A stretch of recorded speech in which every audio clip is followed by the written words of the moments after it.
sou Liliane Moreira, do blog Amo Meu Trabalho, e estou aqui para dividir com vocês um pouco dos meus 23 anos de carreira na área de comunicação. Como o blog pretende divulgar histórias de pessoas que amam aquilo que escolheram fazer, eu achei por bem também dividir um pouco da minha história com vocês, até para que vocês me conheçam um pouco e tenham um pouco mais de autoridade sobre o blog. Então vamos lá bater um papo sobre isso. A área que eu comecei, que foi o jornalismo impresso, ela tem um lugar muito especial, né, no meu coração, porque muito nova, ainda comecei como estudante de jornalismo, cheguei lá, bati na porta do jornal e falei, posso trabalhar aqui, vocês não precisam me pagar, né? Eu como estagiária mesmo, eu quero aprender, eu tinha muita vontade de escrever. Então aquilo tudo foi muito bacana, porque começou assim mesmo de baixo, né? Indo lá pra rua, foca, não sabia nada. Então, no segundo período ainda do jornalismo, então eu tenho um carinho muito especial. E dentro desse mesmo jornal eu fiz grandes trabalhos, assim, entrevistei pessoas fantásticas, entrevistei José Montelo, Ferreira Goulart, João do Vale. Então, pessoas que foram abrindo assim, a minha mente para conhecimento, para busca de coisas diferentes. Não só as matérias do dia a dia, né, os problemas da cidade, aquilo tudo me fascinava, porque eu via que a gente, como jornalista, a gente interfere tão positivamente na vida das pessoas. A gente pode chegar a denunciar e ouvir os dois lados. Essa preocupação da versão também me fascinava. E melhorar a vida das pessoas com esses dois lados, para que elas pensem o que pode melhorar na vida delas, como ela pode reivindicar seus direitos como cidadão. Isso tudo foi abrindo e era muito fascinante. E foram abrindo portas, né? E aí eu tive uma editoria de meio ambiente, tive uma editoria dessa que eu falei das entrevistas com os ícones culturais, uma editoria sobre turismo. E aí eu cheguei na editoria de economia. A partir daí começou a eu trilhar um novo caminho, né? Quando eu cheguei na editoria de economia, e que eu também adorava fazer entrevistas sobre essa roda, né, da economia, parecia assim que eu sabia das notícias antes de todo mundo, né, o que ia acontecer na vida do consumidor, o que ia acontecer na vida das pessoas, foi bem na época do Plano Real, então era muito fascinante isso também. Porém, eu comecei a ter muitos contatos com empresas, com pequenas empresas, com líderes empresariais, e aí começou a me dar muita vontade de ter a minha empresa e atuar como empresária. Eu nunca falei assim, sempre segui falando jornalista, mas como empresária no sentido de fomentar empreendedorismo, né? Eu queria isso. E foi aí que nasceu a Multitexto. E quando eu falo Multitexto, acho que todo o meu ser se ilumina, eu acho, porque é um carinho muito grande que eu tenho com essa empresa que durou 12 anos. Eu e mais 2 sócios, também jornalistas, cada um saiu do que estava fazendo e vamos embora tentar isso aí. A gente tinha um cliente só para dividir para os 3. Começou dali o cooperativismo, né, na prática. Mas a gente achava que esse era o caminho, dava muito prazer. A gente fazia assessoria de imprensa e fazia também o jornal. Ou seja, eu não perdi, né, o hábito de escrever, que é o que eu mais prezo fazer. Então, nossa, eu estava muito empolgada, muito feliz, muito apaixonada. E isso foi num período que não se tinha estruturas de assessoria de imprensa, empresas de assessoria de imprensa. O que se tinha ainda eram assessores de órgãos públicos, né, assessores que faziam freela, mas não tinha assim uma empresa, na verdade tinha uma empresa só e a Multitexto foi a segunda, né, na verdade, para ser bem justo. Mas em São Luís, Maranhão, não se tinha esse perfil. E a gente foi abrindo, um cliente só para dividir para os 3 e vamos lá, batendo na porta, e a gente começou a fazer uma seleção das empresas que nos interessariam. E a gente começou, e assim a Multitexto ficou 12 anos no mercado, ganhamos prêmio nacional da ABERD, que é uma associação muito respeitada no meio da comunicação empresarial do Brasil. Nós ficamos muito orgulhosos na categoria inovação, com um jornal que a gente fez chamado Comunicação Integrada. Então a gente já veio com esse conceito na época de integrar. O jornal tratava de jornal impresso, TV, rádio, tudo que estava acontecendo no meio. A gente fazia e entregava gratuitamente para os alunos da UFMA, que é a Universidade Federal do Maranhão, universidade pela qual eu me formei. Então a gente chegava lá nas salas distribuindo, distribuía para as empresas concorrentes, distribuía para os assessores, para toda a imprensa. Então a ideia era fomentar conhecimento, trazer. A gente ainda não tinha internet, né? Então a gente ia buscar, ligava o que estava acontecendo no Brasil. Eu fui conhecer as maiores assessorias do Brasil para poder trazer para cá o que eles estavam fazendo lá. Então isso tudo movimentava muitas ideias, e aí a Multitexto começou a ser convidada para assessorar grandes eventos. A gente fez eventos do BB Cultural, a gente fez Festival Internacional de Cultura aqui, fantástico, né? Então, que reuniu mais de 100 atrações culturais do mundo. A gente eu tenho muito orgulho de falar da Multitexto porque movimentou muita gente, foram muitas pessoas que passaram por lá. Acredito que mais de 40 empresas eu assessorei, muita gente boa mesmo, que uma pessoa só não consegue fazer, movimentar isso tudo. A gente tinha muito prazer no que a gente fazia. A transição vem com muito medo, sempre dá medo, mas é tão mais forte que eu fico tão diferente quando eu não estou envolvida com paixão no trabalho, eu fico tão automática, tão cabeça baixa, tão sem sorrir, que é o que eu mais gosto de fazer na vida, trabalhar rindo, que não tem como. Eu fico até um tempo que eu me estabilizo, pode ser financeiramente, ou o tempo até das ideias tomarem mais forma, o tempo de eu ter mais coragem, mas eu não fico. Eu não consigo ficar se eu não estiver muito envolvida, muito apaixonada. E tanto é que a Multitexto ela funcionou durante 12 anos com esse tipo de paixão, esse tipo de dilema.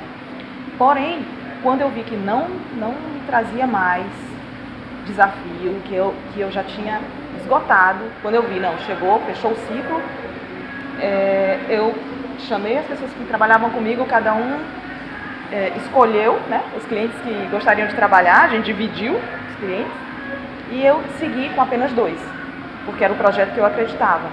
Fui escrever um livro e fui continuar trabalhando com a educação, uma escola que eu admiro muito até hoje. E aquilo me dava um prazer gigante, porém eu saí de toda uma estrutura, porque a minha agência ela foi construída para ser uma empresa de comunicação, ela tinha uma estrutura, ela foi montada para isso. Eu vendi tudo e fui trabalhar em casa, num quarto, né, em 2008. Então, durante esse ano, eu também fiz coisas maravilhosas, como o blog, quer dizer, um outro blog, que eu chamei 26 parceiros, 26 jornalistas, para a gente escrever sobre a vida, comportamento, nada noticioso, né? Isso me dava um prazer gigante, porque eu exercitava a escrita e coisas muito profundas foram escritas ali. Então, mesmo eu trabalhando em algo que me renda financeiramente, eu preciso estar sendo alimentada daquilo que vai me estimular a criatividade, né? Então, estava num momento maravilhoso, super zen. Né? Vem trabalhar em casa, cachorro no colo, e vamos editar, e tá tudo maravilhoso. E aí vem a provocação do universo. Então, um ex-concorrente me chamou para trabalhar na agência dele. E eu achei aquilo assim inusitado, né? Como assim? Eu já tinha saído desse mundo empresarial, eu já não queria isso, eu queria a área de educação. Mas também achei desafiador. Gerenciar a empresa de um cara que eu admiro, era meu concorrente, mas eu admirava. Uma pessoa que seria bacana trabalhar junto, trocar, porque também é uma pessoa bastante inteligente. Então, vamos lá ver o que é. E assim eu fui. Desde então, deixa esse projeto aqui de trabalhar em casa guardadinho e vamos tentar aqui na agência. E foi muito bacana. Eu conheci gente muito interessante também na área de publicidade. É um pessoal muito descolado, pessoal bastante criativo e reverente, né? E aí foram o quê? 2 anos? 3 anos. E aí foram 3 anos trabalhando nessa agência, quando recebi um outro convite para trabalhar já numa coisa bem diferente, que seria diálogo social de grandes empreendimentos. Então aí minha vida mudou de novo. Tive um filho nesse período, né? E quando a gente tem filho a cabeça também muda um pouquinho. E trilhei esse caminho de 2011 até atualmente 2015. trabalhar fatos negativos apenas sempre me incomodou no jornalismo, sempre. Talvez por isso eu também gostasse tanto de falar sobre cultura, talvez gostasse tanto de falar sobre turismo. Acho que a vida é um todo, a gente tem que se indignar, né? Como jornalista principalmente, a gente tem que se indignar, apresentar o que está errado, mas também enaltecer o que está bom, que é belo, né? O Amo Meu Trabalho, ele segue também essa linha. Ele quer divulgar, ele quer mostrar que é possível, sim, trabalhar com aquilo que se gosta, sim, e ganhar dinheiro também. Então eu vou em busca de pessoas que sabem usar o dinheiro e que não deixam o dinheiro usá-lo, né? É essa a minha ideia. E eu estou cada vez mais conhecendo mais e mais pessoas nessa linha.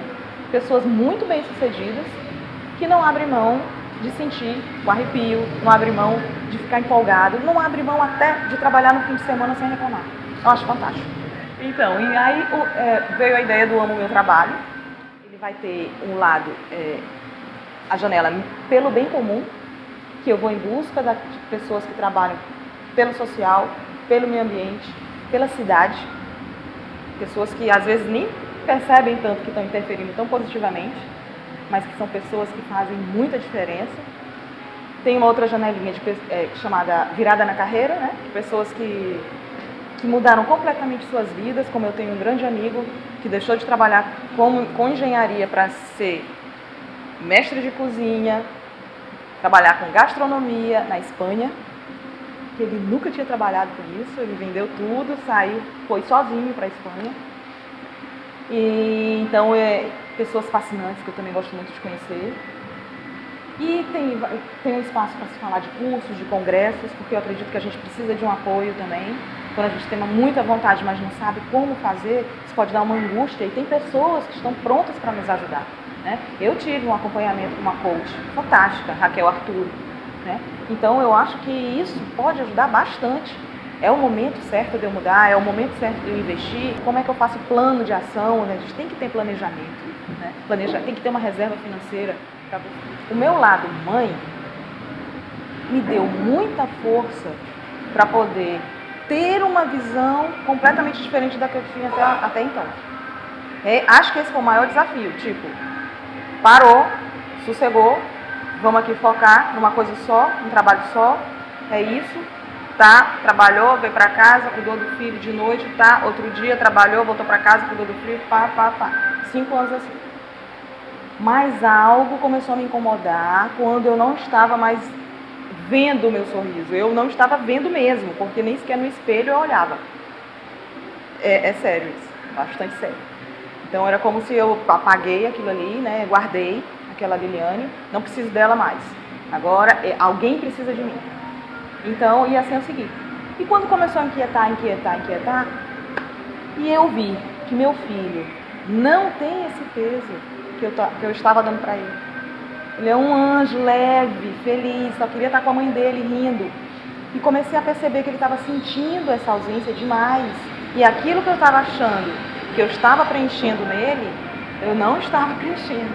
Ele queria algo muito mais simples, né? Que era a mãe dele relaxada brincando com ele. Eu comecei a valorizar muito o tempo. A cada minuto do dia. É acordar, fazer meditação, fazer uma boa leitura, ouvir um vídeo que me interessa. Eu comecei a ser mais ainda seletiva nas coisas que eu assisto em casa. Isso eu já era antes, imagina agora. As coisas que eu leio, os amigos com quem eu converso, sabe? Os exemplo. A gente precisa fazer isso. A gente precisa selecionar. A gente não pode deixar que tudo entre aqui e fique, né? Porque tudo é matéria, vai ficar na nossa matéria. E vai influenciar na nossa forma de agir, vai tirar nossa força. Então, se você está trabalhando em um local onde todo mundo está reclamando, mas todo mundo continua naquele local porque precisa dos benefícios apenas, né? O que você vai ser? Uma pessoa que vai trabalhar naquele local porque precisa de benefícios apenas. É natural isso. Ou você vai ser um peixinho fora da água, né? Vai ficar meio complicado. Ou você sai daquele ambiente, ou você se enquadra. É o que acontece muito, as pessoas se enquadram e começam a acreditar mesmo profundamente que elas são daquele jeito. Muitas das vezes são, mas muitas das vezes não são. Então, acesse amomeutrabalho.com.br e veja lá histórias tão parecidas com as suas, com certeza deve ter algum ponto em comum. Toda semana vai ter história nova, eu vou à busca de pessoas assim interessantes, pessoas comuns, mas com histórias interessantes. E se você também tiver alguma dica, deixa lá a sua dica que eu vou lá também conversar, ou então a pessoa pode enviar vídeo e deixar o seu depoimento.